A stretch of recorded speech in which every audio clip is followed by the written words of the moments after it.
जय श्री कृष्ण। भाग 13।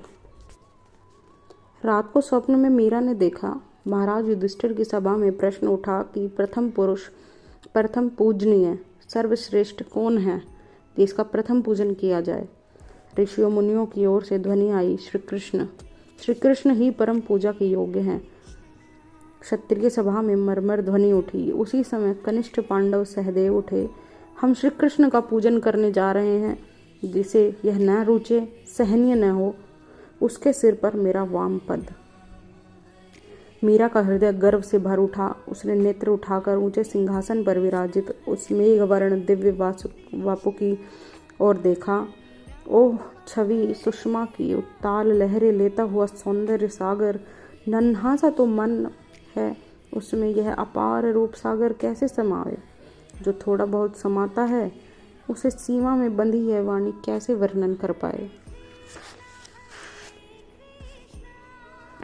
केसर अक्षत पुष्प भेंट से अर्चना की जा रही थी। उसके बाद भरतखंड के इस तुच्छ राज्य की भेंट सहित यह प्रथम पांडव श्री चरणों में प्रणाम कर रहा था।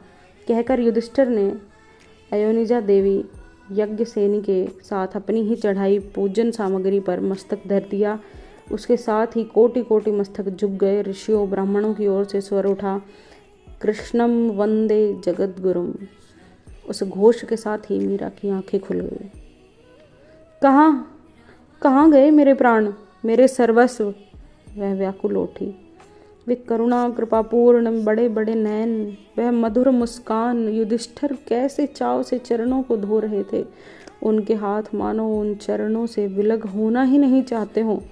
देवी द्रौपदी और धर्मराज के मुख पर विनय, प्रेम और समर्पण के विभाव, अपनी ही चढ़ाई वे वस्तुएं, वह बहुमूल्य पूजन समारंभ उन्हें अत्यंत तुच्छ लग रहा था। उनकी क्षण क्षण चंचल होती वह विवश दृष्टि मानो कहती थी, यह चक्रवर्ती पद, धरा की यह संपत्ति, मेरी यह देह, ये प्राण, आह कुछ भी हो तो ऐसा नहीं जो इन चरणों में चढ़ाकर तनिक भी संतोष पा जाऊं। यह सब तो पहले से ही इनका है, इन्हें क्या भेंट करूं मैं। यह अल्पमति अल्प प्राण युधिष्ठिर तो सदा से तुम्हारा ही है। केवल मेरे संतोष के लिए स्वीकृति प्रदान करके मुझे गौरव प्रदान करो प्रभु। धर्मराज के भाव कितने दिव्य हैं, ऐसे दिव्य भाव मुझे कब प्राप्त होंगे। कब प्राणों की व्याकुलता उन्हें कृपा परामर्श करेगी। वे सब लोग कह रहे थे कि कृष्णम वंदे जगद्गुरुम, कृष्णम वंदे जगद्गुरुम। सच तुम ही तो हो सच्चे गुरु।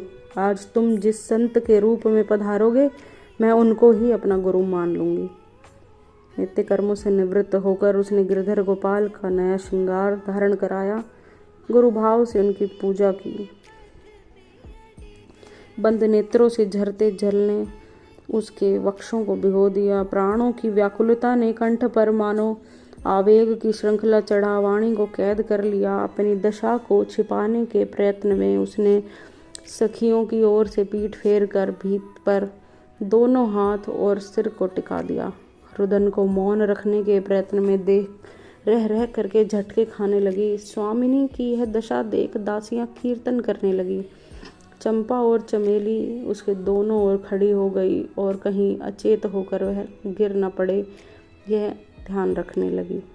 उसी समय गंगा ने आकर माता झाली जी के पधारने की सूचना दी। चंपा ने मीरा के सिर पर साड़ी ओढ़ाते हुए कान के समीप मुख ले जाकर धीमे स्वर में कहा, धैर्य धारण कीजिए, कुंवरी सा पधार रही हैं। कठिन प्रयत्न करके मीरा अपने को संभालने लगी और नीचे बैठकर तानपुरे पर उंगलियां फेरने लगी। तो सुने लाग्यो रे प्यारा नागर नंद कुमार, मुरली धारी मन हरयो, बिसरयो घर त्योहार। मीरा प्रभु गिरधर मिले जूं, पानी मिल गयो रंग। दीपक को तो दया नहीं, उड़ी उड़ी मरत पतंग। वीर कुंवरी जी ठाकुर जी को प्रणाम कर बैठ गई। मीरा ने भजन पूरा होने पर तानपुरा रखते समय माँ को देखा और उठकर चरणों में सिर रखकर प्रणाम किया। बाँह पकड़ अपने समीप बैठाते हुए माँ ने उसका अश्रुसिक्त मुख देखा। पीठ पर हाथ रखते हुए उन्होंने कहा, मीरा, क्या भजन गा गा करके ही आयु पूरी करनी है? तेरी आयु की कन्याएं 2-2, 3-3 बार ससुराल हो आई हैं। जहाँ विवाह होगा वह लोग क्या भजन सुनने के लिए तुझे ले जाएंगे? जिसका ससुराल और पीहर एक ही ठोर हो बाबू, उसे चिंता करने की क्या आवश्यकता है? मैं समझी नहीं बेटी। महलों में मेरा पीहर है और शाम कुंज ससुराल, मीरा ने सरलता से कहा। तुझे कब समझ आएगी बेटी? कुछ तो जगत व्यवहार सीख। बड़े बड़े घरों में तुम्हारे संबंध की चर्चा चल रही है। इधर निवास में हम लोगों का चिंता के मारे बुरा हाल है। यह रात दिन गाना बजाना, पूजा पाठ और रोना धोना, इनसे संसार नहीं चलता। ससुराल में सास ननद का मान रखना पड़ता है। पति को परमेश्वर मानकर सेवा टहल करनी होती है मीरा। सारा परिवार तुम्हारे लिए चिंतित है। भावो, पति परमेश्वर है। इस बात को तो आप सबके व्यवहार को देखकर मैं समझ गई हूँ। ये गिरधर गोपाल पति ही तो हैं और इन्हीं की सेवा में लगी रहती हूँ। फिर आप ऐसा क्यों फरमाती हैं?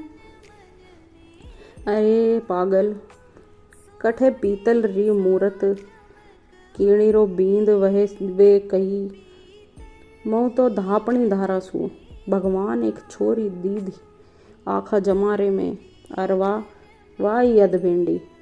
पागल लड़की, पीतल की मूरत भी क्या किसी का पति हो सकती है? मैं आगाह गई हूँ। भगवान ने जीवन में एक ही बेटी दी और वह भी आधी पागल। माँ, आप क्यों अपना जी जलाती हैं? सब अपना अपना भाग्य लिखा कर लाते हैं। मेरे भाग्य में यदि पागल होना लिखा है तो आप कैसे भाल के अंक मिटा देंगी? बाबूसा ने मुझे बताया है कि मेरा विवाह हो गया है, अब और दूसरा विवाह नहीं होगा। कब हुआ तेरा विवाह? हमने तो नहीं देखा ना सुना। कब पीठी चढ़ी, कब बारात आई, कब विवाह विदाई हुई, कन्यादान किसने किया? या बाबूसा ने ही तुझे सिर चढ़ाया है? अन्यथा तो अब तक ससुराल जाकर पुरानी हो जाती। यदि आपको लगता है कि विवाह नहीं हुआ तो अभी कर दीजिए। न वर को कहीं से आना है न कन्या को, दोनों आपके सम्मुख हैं। दूसरी तैयारी ये लोग कर देंगी। उसने अपनी सखियों की ओर देखा। 2 जनी जाकर पुरोहित जी और कुंवरसा को बुला लाएंगी। मीरा ने कहा, हे भगवान, अब मैं क्या करूं? निवास में सब मुझे दोषी ठहराते हैं। बेटी को समझाती नहीं और यहाँ यह हाल है कि सिर फोड़कर मर जाओ तब भी इस लड़की के मस्तिष्क में एक बात नहीं घुसती। मेरी तो दोनों ओर मौत है। आज गुरु पूर्णिमा है बाबू, आज ये सब बातें रहने दीजिए ना। मेरे गुरुदेव पधारेंगे आज। यह और क्या नई बात सुन रही हूँ? तेरे और कौन से गुरु पधारने वाले हैं अब? वे बिहारी दास जी या वे हाथ पैर तोड़ने मरोड़ने और समाधि वाले निवृत्तिनाथ जी? ऐसा मत कहिए माँ, वे महात्मा हैं, संत हैं। उनकी निंदा से दोष लगता है।